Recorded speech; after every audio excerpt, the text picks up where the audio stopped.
what would make the math add up? What capacity would restaurants need in order to justify the additional staffing and inventory and everything else that would be made up for in sales? Well, I think the restaurants that are choosing to stay closed would say it's probably going to take 50%, maybe even 75% capacity before it makes sense for them. It depends a lot on the type of restaurant and what your costs look like to consider reopening. But I'm guessing those are the percentages that they would need to see before they felt it was viable for them. Melissa, what are the kind of metrics do you think we need to look at to get to 50%? And how big a difference would 50% make in terms of the economics surrounding some of these restaurants?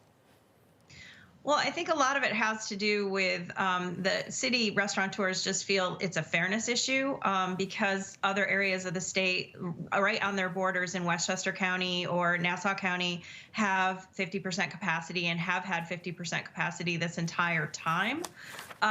So I think that's important. As far as what the metrics would be for the state to consider going from 25 to 50, we haven't actually been given any set of metrics as to what maybe the positivity rate or the hospitalization rate would have to be, but all our metrics are coming down, and we just need to keep on that positive trend of getting restaurant workers vaccinated and getting the capacity as high as we can, as soon as we can, so that these restaurateurs can get back into business. Melissa, indoor dining was reopened in the fall and it only lasted less than 3 months. What would happen to restaurants in New York City and in New York State if it were to shut again after a short period of time? How many others would shut down?